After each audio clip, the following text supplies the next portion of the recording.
Machiavelli knew the world does not belong to the kind, or the warm, or the merciful. It belongs to the cold, because only the cold can see clearly when others drown in emotion. Why do the ruthless outlast the kind? Why do the detached win where the emotional collapse? Why does history remember the cold strategist and forget the warm dreamer who meant well but moved soft? It's not because warmth is useless. It's because warmth, uncontrolled, becomes a liability. The world is not built for softness. It rewards those who can stay calm when others break. The answer lies in Machiavelli's darkest psychology. Coldness is survival, and the colder you become, the clearer you see. Most people think emotion makes them human. They think feeling deeply means they're alive. But here's the truth. Emotion is beautiful until it blinds you. Look around. How many men ruined their future because they couldn't control a moment of anger? How many leaders fell because they chased approval, love, or pride instead of power? Machiavelli saw it centuries ago. Warm hearts get burned, cold minds win. When you're too emotional, you speak too soon, you forgive too fast, you react instead of strategizing. And in that state, you're blind, not to reality, but to the deeper game that's being played around you. You think someone's being rude. The cold man sees they're testing dominance. You think you're being left out. He sees a power vacuum forming. Here's what they don't teach you. Coldness isn't about being cruel. It's about being clear. Emotion says, "How do I feel about this?" Coldness asks, "What is the best move?" And that's the difference between a pawn and a king. Because in this world, the man who can master his emotions can master any battlefield. He who controls his heart controls the field. You've heard this line before. It's better to be feared than loved. Machiavelli didn't say that to sound evil. He said it because he understood human nature. Love is a gift. Fear is a tool. And tools build empires. Here's what most people never realize. When you lead with warmth, you invite affection. Yes, but you also invite familiarity. And familiarity breeds disrespect. People start pushing boundaries, testing your patience, asking more than they give. Because warmth says, "I want you to like me." Coldness says, "You will respect me." And here's the twist. Fear doesn't mean aggression. It means discipline. It means when you walk in the room, people adjust. They stand straighter. They think twice. That's not toxicity. That's order. Because deep down, people crave someone who doesn't fold. They follow the man who won't be swayed by emotion or popularity. They follow the one who holds the line, even when it's uncomfortable. Warmth inspires affection. Coldness enforces structure. And without structure, everything breaks. So when Machiavelli said fear is more reliable than love, he wasn't making a moral argument. He was making a strategic one. Coldness creates fear. Fear creates order. And order keeps kingdoms alive. The one who cares less always wins more. Sounds brutal? That's because it is. But in every deal, every relationship, every power dynamic, the colder player controls the terms. Think about it. When you're desperate, when you're emotional, when you're trying to please, you're at their mercy. They sense it. They exploit it. They'll delay, manipulate, or twist your words because they know you need something. But the cold man, he waits, he watches, he lets the silence do the work. Whether it's a business negotiation, a job interview, a breakup, or a billion-dollar deal, detachment is power. Because the one who is willing to walk away usually never has to. And this doesn't mean being heartless. It means you don't let emotion negotiate for you. You let strategy lead the conversation. They offer too little.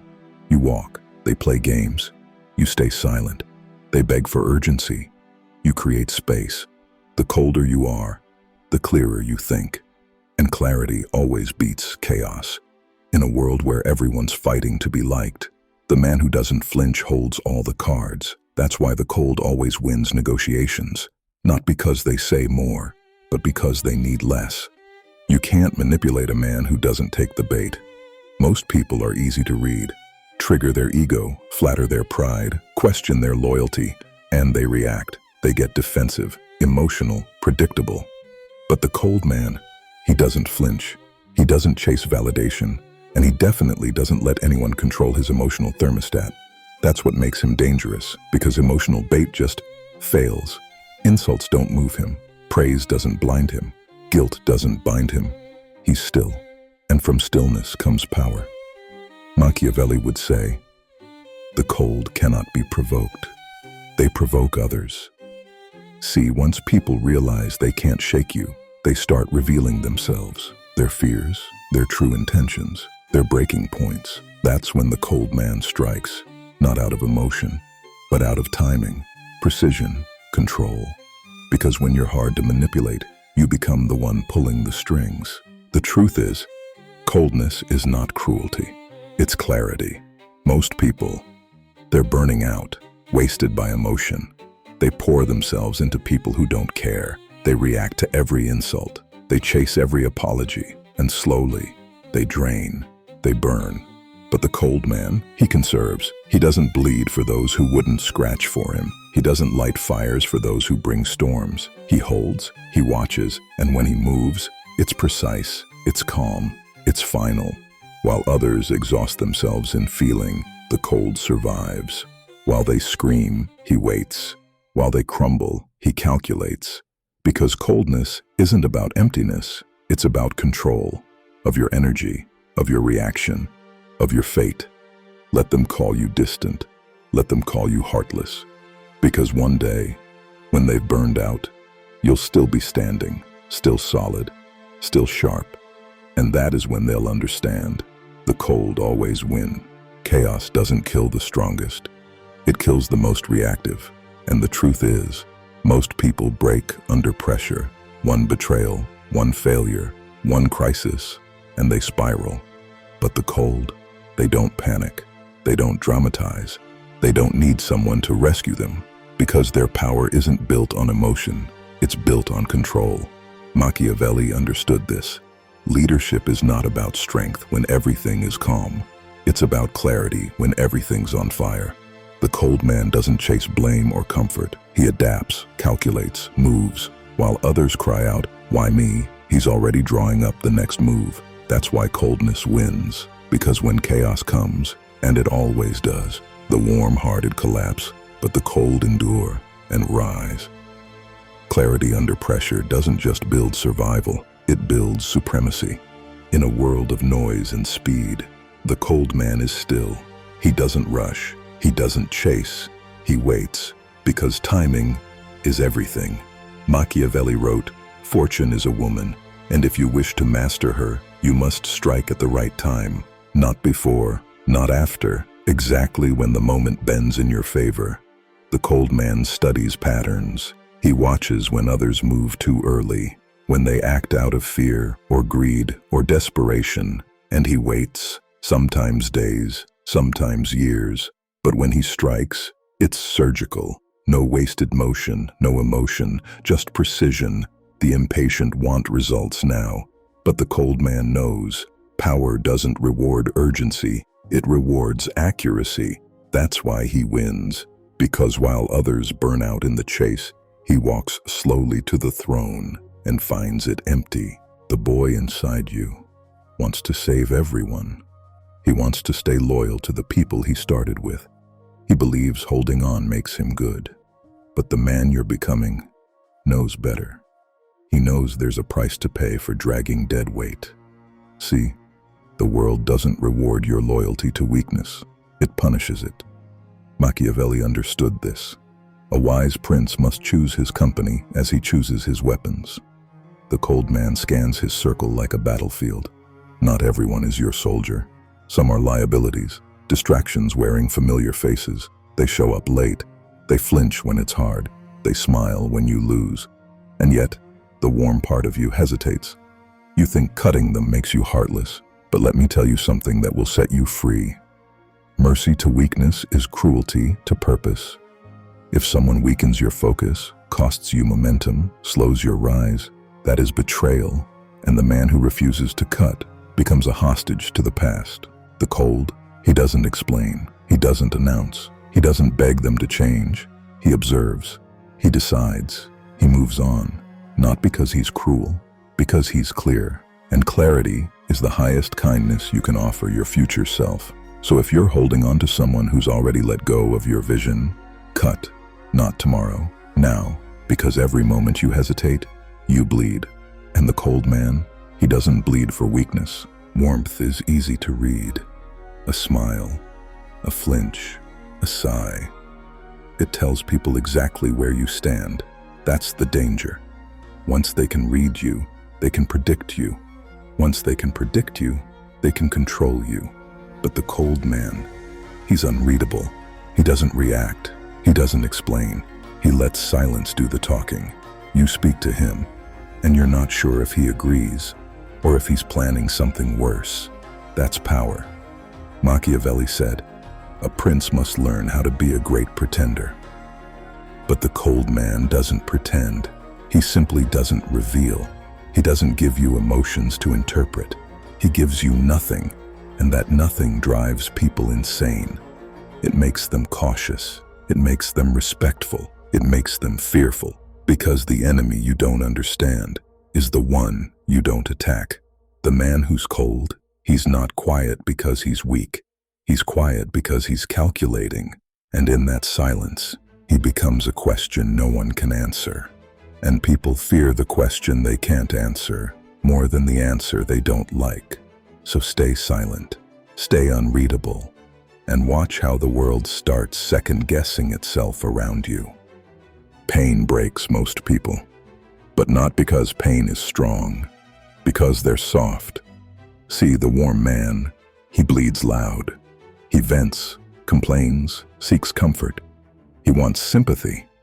He wants the world to say, "You didn't deserve that." But the world doesn't care. And the people who hurt you, they don't lose sleep. They move on. They win. Unless you do something different. You go cold. The cold man doesn't scream when he's betrayed. He doesn't chase closure. He doesn't send one last message. He disappears, and he starts building, not out of rage, but precision. While others drown in emotion, he builds leverage. He gains skills. He plans, not to get even, but to win so big it erases the past. Machiavelli said, "Never waste a good crisis." The cold man takes that to heart. Breakups, betrayal, backstabbing friends, they don't stop him, they sharpen him. He doesn't chase validation. He becomes a version of himself that can't be humiliated again. He learns to read people. He learns to move in silence. He learns to take everything and give nothing away. Because here's the brutal truth. Power doesn't come from comfort.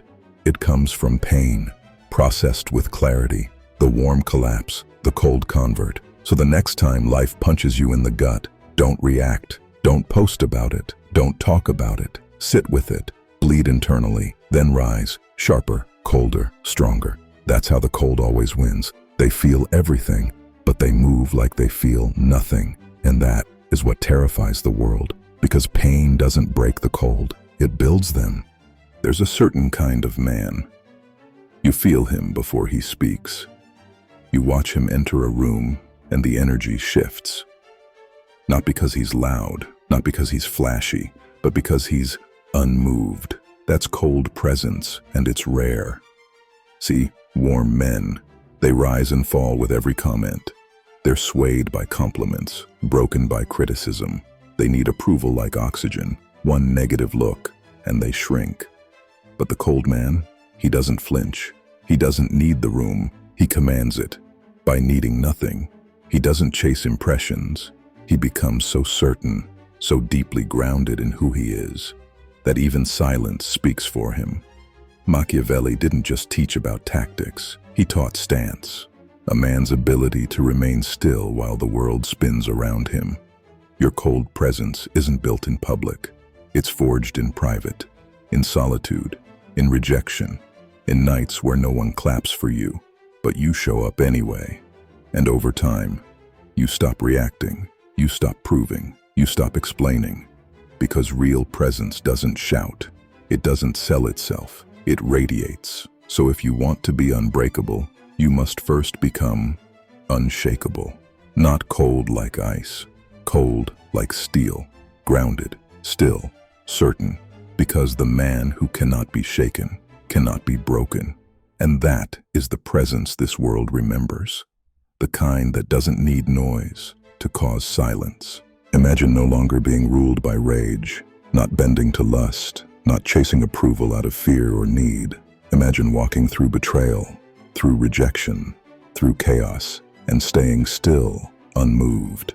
That's what coldness really is. Not cruelty, but composure. It's when emotion storms around you, and you stay anchored, when others lose control, and you keep yours. Cold men don't need permission. They don't beg for peace. They create it, by force, if needed, because they're not distracted by feelings. They're focused on outcomes, on strategy, on winning. This is what separates men who are remembered from those who are erased. While others scream, chase, and cry, the cold see. They see the board when others see only their wounds. And that's why they win. Not because they're smarter, not because they're stronger, but because they stayed calm while everyone else burned.